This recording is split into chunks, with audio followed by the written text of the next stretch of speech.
Hey, y'all, this is Jeff from First Baptist, and this is your Weekend Outlook. This is Angela Mathis, and she is my mother, and I would like to wish her a very happy Mother's Day. I remember when I was about 4 or 5 years old, growing up in our house in Atlanta. I remember I was home alone with Mom, and she was ironing. And I was fascinated by the iron itself.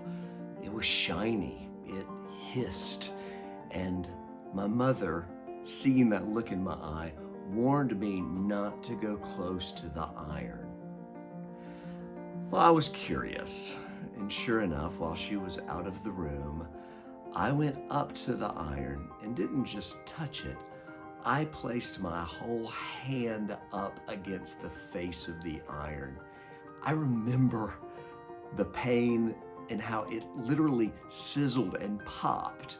And I jerked my hand back to myself and knew that I was in trouble.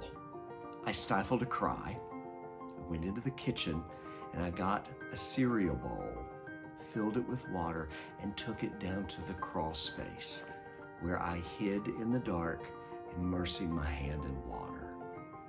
Why? Well, I was nervous and scared that my mom would be angry with me, and so I hid and hurt alone. Now, I don't know how long I waited down there, but my mom found me, and when she did, she was gracious and kind to me. She cared for me. She did not rebuke me, and she wasn't angry with me. She knew I was hurting. She held me, and she cared for my burn.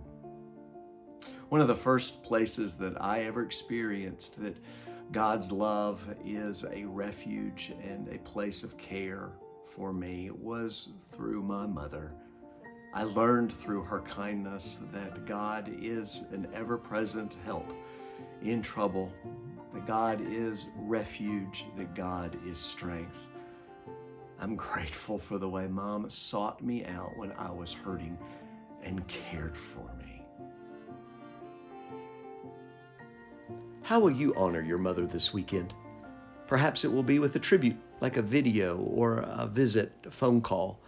Perhaps it will be a remembrance with other family members. God is our refuge and strength, an ever-present help in trouble. We celebrate that it's our mothers who helped first to teach us this truth. Have a great start to your weekend, and we will see you soon.